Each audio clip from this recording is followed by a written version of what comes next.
बधाई कि जो नेशनल यूथ डे के दिन न केवल हम सबको यहां पर इकट्ठा करते हैं, बल्कि स्वामी विवेकानंद जी को याद भी करते हैं। जहां हम सब लोग बैठ करके याद कर रहे हैं, आदरणीय उदय प्रताप सिंह जी ने जो बातें रखी हैं कि पहले ही भाषण में जो उन्होंने बात स्वामी विवेकानंद जी ने कहा कि हम उस देश से आते हैं जिस देश ने हमें सिखाया है कि टॉलरेंस क्या है, यूनिवर्सल एक्सेप्टेंस क्या है। हमारा समाज, हमारा धर्म हमें टॉलरेंस सिखाता है, वहीं यूनिवर्सल एक्सेप्टेंस है। अगर कोई भी धर्म का यहां आया, किसी भी विचार को लेकर आया, भारत के लोगों ने उसे एक्सेप्ट कर लिया। अगर उनके जीवन के बारे में जो हम लोग पढ़ते हैं, जहां आज ही की तारीख में उनका जन्म हुआ था 1863 में, परिवार, उनके भाई और जो सबसे ज्यादा इन्फ्लुएंस किया उनके जीवन को, जहां वो पढ़े, कलकत्ता से लेकर के और जो आसपास उनके लोग थे, और वहां की जो कलकत्ता के जिस इंस्टीट्यूशन में पढ़े, वहां से इन्फ्लुएंस हुए। रामकृष्ण परमहंस उनके शिष्य बनकर के भारत का परिचय दुनिया में उन्होंने सबसे पहले दिया। इतना परिचय भारत का उस समय पर किसी और लीडर ने नहीं दिया होगा, किसी और स्वामी या संत गुरु ने नहीं दिया होगा जो स्वामी विवेकानंद जी ने दिया। आज भी हम उनके जो कोट हैं, उनकी जो बातें हैं, वो न केवल हम लोगों को रास्ता दिखाती हैं, बल्कि प्रेरणा भी वहां से मिलती है। और आज के यूथ को जरूरी है उन बातों को समझना, जहां इतनी ज्यादा इंफॉर्मेशन ट्रैवल कर रही है, जहां सरकारें कुछ चीजों को बार बार थोपने की कोशिश कर रही हैं, तब हम समझते हैं कि स्वामी विवेकानंद जी के बारे में जानना, उनके बारे में पढ़ना, उनकी कही हुई बातों को अपने जीवन में लागू करना, उन बातों पर चलना शायद सबसे बड़ी याद करने के लिए उनके रहेगी। यही श्रद्धांजलि होगी, उनको यही याद करने का मौका है जहां हम उनकी बातों को याद करें और उनको अमल करने का काम करें। मैं एक बार फिर दीपक कबीर जी को धन्यवाद देता हूं, उनके साथियों को, कि हर वर्ष इसी तरीके से आप यहां पर विवेकानंद जी को याद करते हैं और उनके कामों को, कोट्स को अपने कैलेंडर में शामिल करते हैं, जिससे कि लोग उनके बारे में जानें, लोगों तक बात पहुंचे। ये भी इनकी ये 3 दिन करेंगे। मैं इसके साथ साथ जो एक कार्यक्रम ये चलाना चाहते हैं, समाजवादी नागरिक सोशलिस्ट सोसाइटी फेस्टिवल, उसके लिए भी बधाई देता हूं। हम लोग बैठ करके कार्यक्रम तय कर लेंगे। जहां समाजवादी पार्टी पीडीए का कार्यक्रम कर रही है, वहीं इस कार्यक्रम को भी कैसे शामिल किया जाए और कैसे हम अपनी विचारधारा को, अपने कार्यक्रमों को, अपनी सोच को जनता के बीच में ले जा सकें। आज हम जब विवेकानंद जी को याद कर रहे हैं, हमें उम्मीद है कि उनके कही हुई बातों को हमेशा हम लोग दिल और दिमाग में रखेंगे। जहां उन्होंने कहा कि धर्म से ज्यादा हमें रोटी की जरूरत है देश के लोगों को, और जो गरीब हैं उनको धार्मिक बातें समझाना शायद गलत होगा आज के समय में।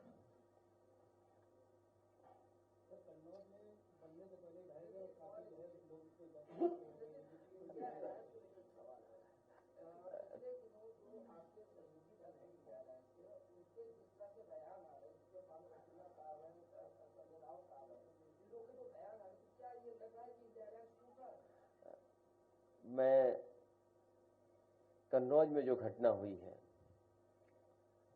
हम और आप लोग रेलवे स्टेशंस को अगर देखें तो जो अंग्रेजों के जमाने के बने हैं वो आज भी वैसे ही के वैसे मजबूत दिखाई दे रहे हैं। आज भी उनमें कुछ बिगड़ा नहीं है। अगर हम उन्हीं स्टेशनों को आज के समय की परिस्थितियों के हिसाब से रिस्टोर कर दें तो शायद और अच्छे हमारे रेलवे स्टेशन दिखेंगे। जो कन्नौज में रेलवे स्टेशन या उसकी शटरिंग या जो बनते समय चीजें गिरी हैं जिसकी वजह से बड़े पैमाने पर मजदूर दबे, भगवान की कृपा है कि किसी की अभी तक जान नहीं गई है। हमें उम्मीद है कि सरकार पूरा इलाज कराएगी। उन परिवारों की मदद की घोषणा की है, कम की है, और करनी चाहिए।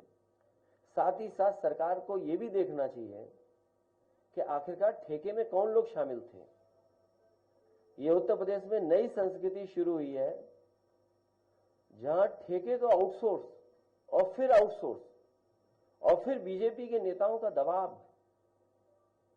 तो जहां ठेकेदार अपना प्रॉफिट के लिए किन किन चीजों से कंप्रोमाइज कर रहा है और जिन मानकों को और जिस सेफ्टी के साथ हमें काम करना चाहिए, हम वो सेफ्टी भी मजदूरों को नहीं दे पा रहे हैं, जिसकी वजह से घटनाएं हो रही हैं।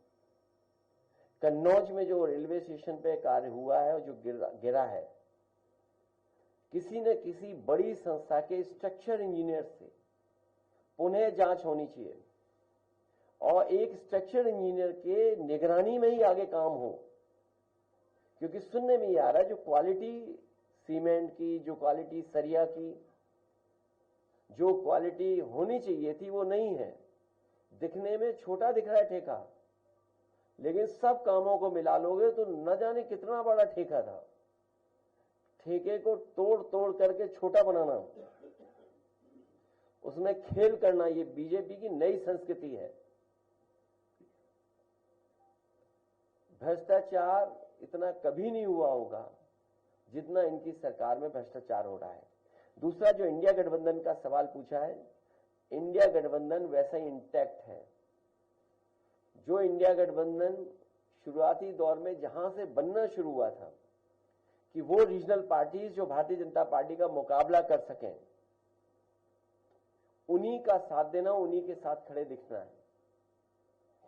समाजवादी पार्टी आज भी उसी रास्ते पर है कि इंडिया गठबंधन और मजबूत हो, वही regional party Bharatiya Janata party का मुकाबला करें जो लड़ रही हैं, उन्हीं के साथ खड़ा दिखना पड़ेगा।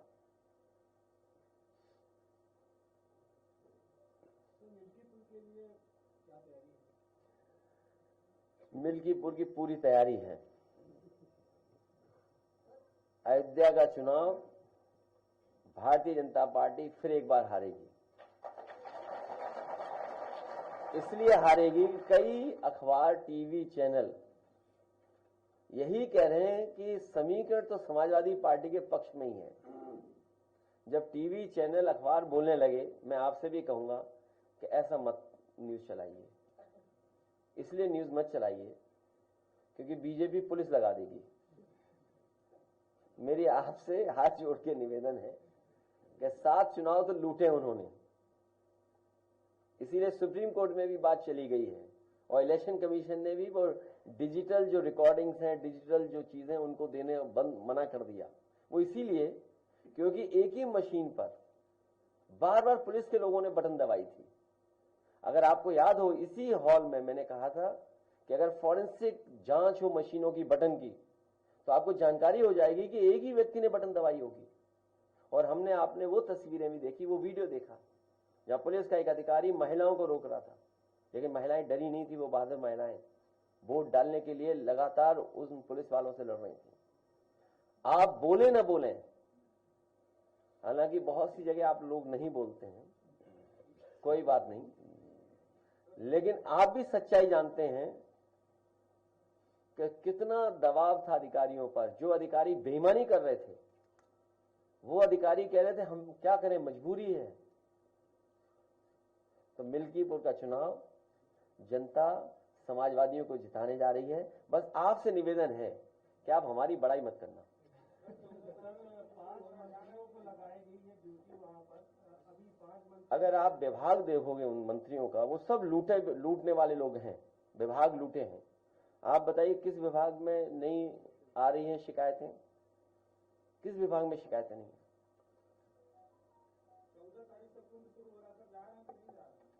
मैं हमेशा गया हूं, और अगर आप कहो तो तमाम वो पिक्चर्स मैं शेयर कर सकता हूं आपसे, जिसमें समय समय पे मैंने गंगा में स्नान लिया है।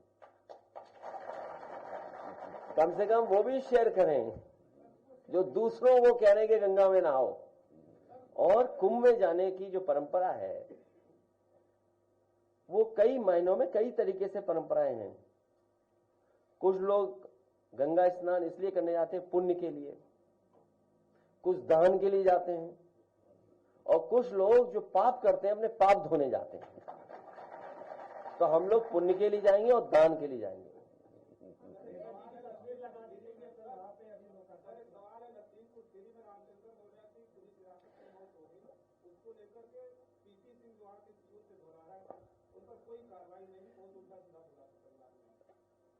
मुझे याद है ये घटना कुछ दिन पहले हुई है, और जब मुझे वो वीडियो मिला तो मैंने वीडियो शेयर भी किया था।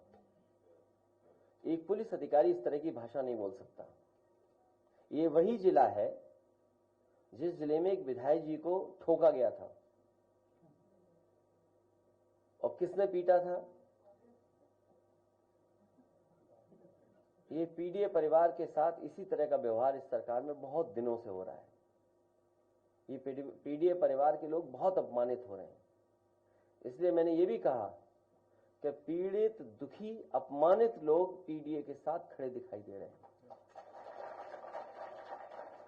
जो मौर्या के साथ घटना हुई है पुलिस की वजह से हुई है, और ऐसे अधिकारियों को अगर दंडित नहीं करती है सरकार, तो इसका मतलब सरकार जातिवादी है, और सरकार जातिवादी को बढ़ावा दे रही है। क्योंकि इस तरह की भाषा इस्तेमाल करने के बाद भी अगर कोई कार्रवाई नहीं हो रही है, इसका मतलब है भारतीय जनता पार्टी, उनकी सरकार में बैठे हुए लोग जातिवाद को बढ़ावा दे रहे हैं। अगर मिल्कीपुर में भी कुंडरकी और रामपुर की तरह गन पॉइंट पे प्रोटेस्ट को रोका गया तो उसके लिए क्या तैयारी है? ये सवाल बड़ा है। हम अपने कार्यकर्ताओं से कहेंगे कि अपने मन में ये बात रखें, और उस समय जो फैसला ले सकते हैं फैसला लीजिए।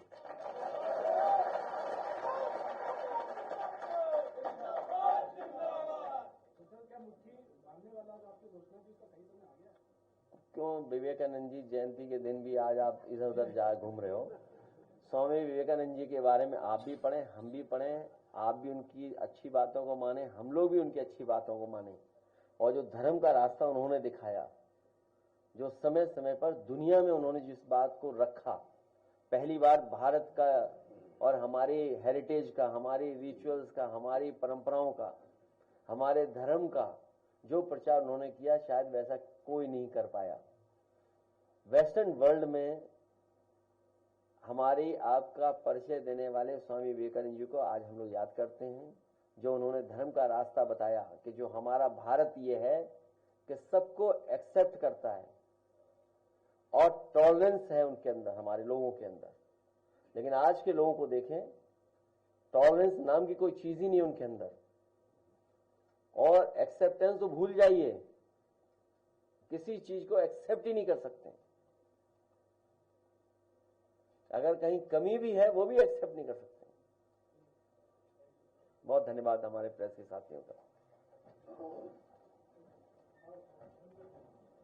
अब नहीं